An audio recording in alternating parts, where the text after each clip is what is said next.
toda obra, ela é arte? Ou para ela ser arte, ela precisa de algum esforço ou de algum ato que os demais não seriam capazes de fazer? Minha arte, tá? É tudo que eu toco na parada. Tudo que eu toco é arte. Criar um texto, um release dizendo o porquê daquilo. E a arte para você, quando você faz as suas esculturas, ali tem sentimento ou tem inspiração em alguma coisa? É sentimento de algo que você já passou ou algo que você deseja? É algo que você mentaliza ou já vem de experiências? Trabalho com várias técnicas. Eu aplico várias técnicas. É doido porque cada pessoa tem um pensamento de arte. Eu sempre vou voltar no divino, né? E a gente é instrumento aqui nessa minha profissão na parada. Eu vivo isso. Me vejo fazendo outra coisa, não vejo, não é que eu inspiro, não é que eu, tô a fim de fazer. Todas as minhas obras, elas foram programadas. Tem um roteiro. Também não é uma parada também, acordei e vou fazer. Você acha que as suas obras, elas falam um pouco da sua vida? É uma mensagem que você gostaria, uma forma que você gostaria que as pessoas enxergassem a vida de certa forma? Eu sempre trago a liberdade da minha expressão artística quando alguma coisa. Nunca me preocupo o que você vai achar, o que o outro vai pensar, nada me limita. Quando você tem essa liberdade artística de fazer, eu sempre falo pro artista, eu sempre aconselho pessoas que tá perto de mim. O artista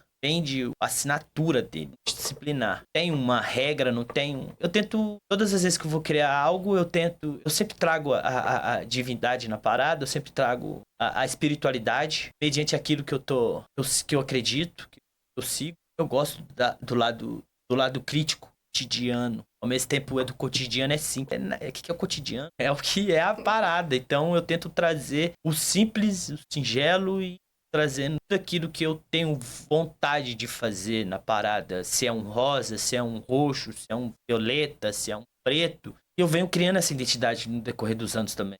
O que as cores representam? A cor foi onde eu consegui traçar a liberdade, né? Ou ela foi onde que ela me tirou de um lugar, levou para um outro conforto, uma outra esperança, onde eu tive sonhos, na real.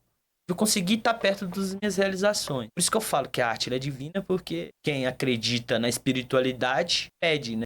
Ou é a vida, ou é disciplina, ou é saúde, ou é condição financeira. E a arte ela vem me promovendo coisas que eu queria no passado, que era distante. Porque eu vim de uma família rígida, militante, militar, onde eu estudei um ensino médio, um colégio militar, e onde que era tudo reprimido, né? Isso não podia, isso não é de homem, eu não podia colorir porque era coisas de gente preguiçoso, né? Então, quando você fala da arte, o que as cores representam para mim, é onde eu consigo trazer o que eu queria fazer na minha infância, o que eu faço agora. E como foi para você ter esses processos em relação à sua arte? Já que você tem a arte como algo divino e de repente você vendo sua arte sendo de certa forma censurada por usar imagens e mudar as formas das imagens. Quando eles arquivaram esse processo, o desembargador deu o veredito que eles mandaram uma perícia no meu ateliê. Foram uma perícia da Igreja Católica lá.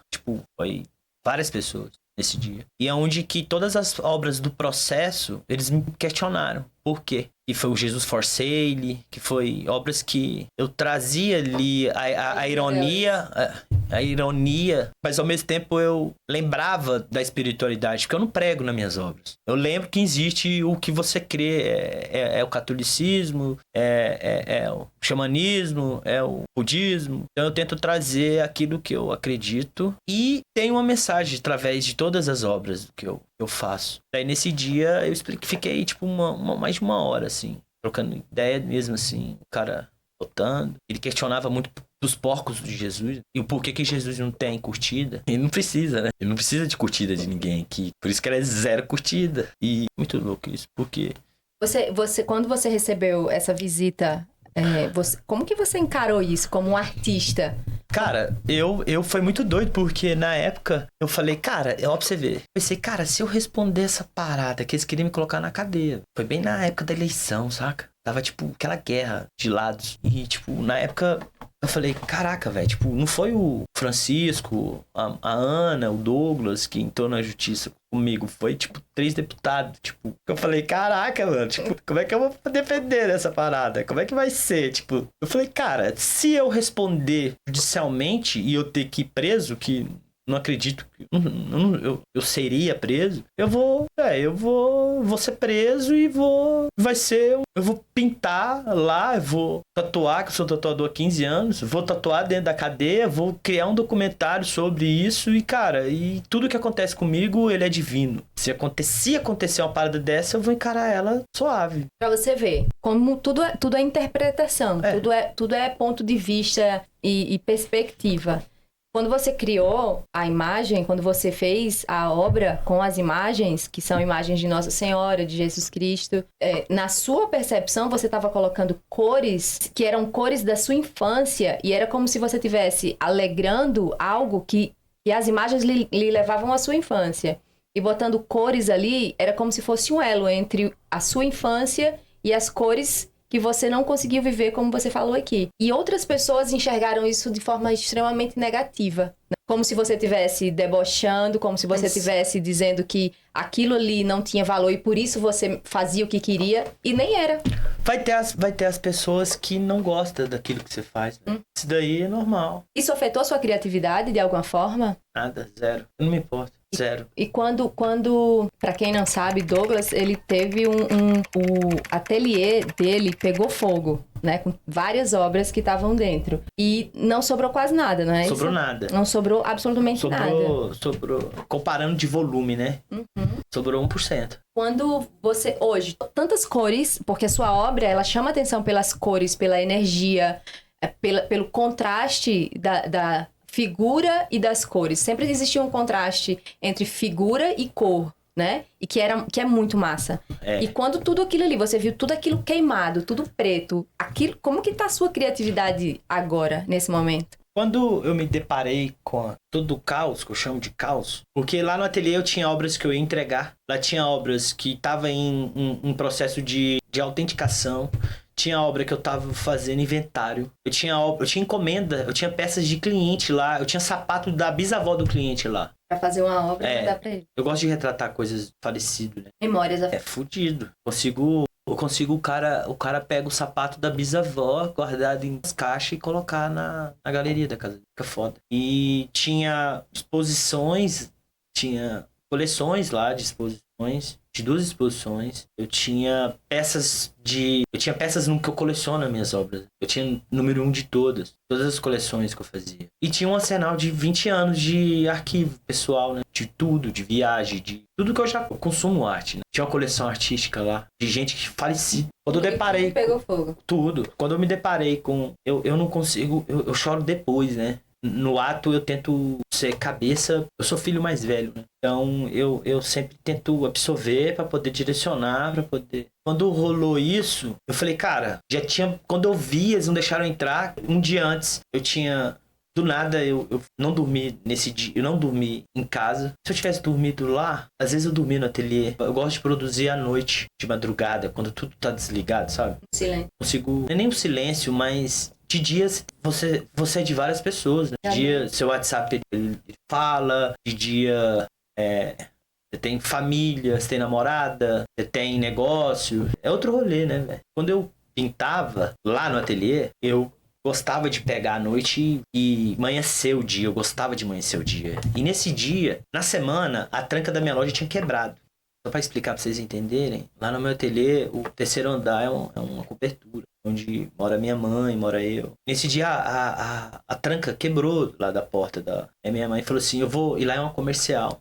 Minha mãe falou, eu vou trancar, todas as vezes quando eu dormia, quando ela sabia que eu ia pintar, ela falou, eu vou trancar aqui, porque eu tenho... E era desconfortável, às vezes chegava gente do nada lá 3 horas da manhã, e às vezes dá o medo também, né? Tipo, você não sabe de qual é... Mesmo mesmo eu não tendo nenhum tipo de crítica visual, nenhum tipo de racismo, a madrugada me trazia medo. Por tudo que já rolou lá. Daí minha mãe trancava o ateliê por fora e não tinha como destrancar por dentro. Daí um dia antes eu fui pra essa fazenda da família, sem energia, sem nada. E eu fui pra lá pra dormir. Uma barraca mesmo, assim, bem old school mesmo, sabe? totalmente fora do conforto, do cotidiano. Então, tipo, uma parada que frio, tava até, tipo, aquele clima um clima, assim, de final de chuva. E eu fui, assim, de final da tarde. Minha sobrinha, meu irmão mora lá, minha irmã tem a parte dela, meu outro irmão tem a parte dele. Aí minha sobrinha de 10 anos vai lá em cima, né? Que eu moro bem na entrada, né? Bem na entrada da porta. E ela falou, Tidoguinha, minha tia Jéssica tá tentando falar com você e não consegue. Na hora eu já gelei, assim. Minha mãe deve ter morrido. Alguém morreu, né? Porque minha sobrinha subiu 1 quilômetro do cotidiano dar recado pra mim. Na hora eu falei, caralho, velho, o que aconteceu? Eu falei, acelerei, fui pro ateliê. Aí os bombeiros já estavam com aqueles ventiladores grandões, bem grandão pra tirar a fumaça. Aí foi a hora que tudo preto a parada. Aí foi a hora que eu falei, caralho, velho, tudo derreteu. Se eu estivesse lá, eu teria morrido. O bombeiro falou assim, você que é cabeludinho, teve uma hora que ele me chamou de super-herói, muito Superman morre. Eu falei, tipo, na hora eu não entendi aquilo, né? Mas se eu tivesse ali vendo o fogo acontecer, eu ia tentar salvar alguma coisa. Absoluta. Caraca. Então, tipo assim, se você tivesse lá, talvez e o fogo, pior. Não, se eu tivesse... E nesse dia, eu tava na semana de criação, que eu estava no processo de entrega. Porque eu tinha vários departamentos. Eu tinha obras que tinha que moldurar, obras que faltava X, eu tinha um circuito e eu estava no mês de entrega. Então eu iria salvar, assim, principalmente as peças nostálgicas, né? As peças de família. Tinha vestidinho de criança, velho. De uma cliente que tinha 60 anos. Coisas que quem tem um vestido quando você era criança, ainda mais numa época daquela. Então, quando eu deparei com aquilo, eu falei, cara, eu tô aqui agora, eu preciso, né, que o prédio queimou tudo em 28 minutos. A gente destruiu tudo, é destruidor. Você vê as fotos assim, é meio tipo, parece cenário de parada. É meio. Na hora que minha sobrinha me ligou e eu não tenho. O meu ciclo de intimidade, ela é muito pequena. Na hora eu liguei pra todas as pessoas que eu era. Quando eu saí lá da. Eu falei que eu não sabia o que era quando eu saí da. E o que vem na cabeça quando você vê aquilo ali? Quando você vê aquele todo o seu trabalho? Porque não é nem só o esforço, é como você falou, coisa de outras pessoas. O que vem assim na cabeça? Como é que pensa? O próximo passo. Eu, quando eu me deparei com todo aquele rolê, eu falei, cara, eu preciso. E a obra ficou interditada, né? A obra não. Eu chamo de obra porque eu tô fazendo a coleção Luto Divino, com 16 obras representando o dia 16 de março. Eu não joguei nada fora, né? Na hora que eu me deparei com aquilo, eu falei, cara, eu fui andando, eu vi uma cabecinha de uma obra, eu falei, cara, não tem como eu jogar isso fora? Como é que eu vou jogar isso aqui fora? Tipo, eu falei, cara, não vou jogar essas paradas fora. Tipo, minha mãe, você tá maluco? Minha irmã é muito espiritual, né? Você tem que jogar isso fora, tirar essa... Eu falei, velho, fiz um trabalho, estou fazendo um trabalho de triagem, né? Primeiramente, eu esperei esfriar. Sério, foram 2 dias pra esfriar. Eu não sabia do poder do fogo, assim. A gente vê na televisão, a gente não tem aquela noção de destruição. Eu tinha mesa de ferro lá que derreteu, velho. Mas sabe como foi que começou? O laudo saiu em 80 dias dos bombeiros, mas só que o laudo eles não especificaram o que era. Eles deram hipóteses. Então, voltando àquela pergunta, se isso foi castigo, eu não acredito em castigo porque castigo é algo negativo que você faz, né? Isso aí eu não tem esse problema. Eu acredito no divino.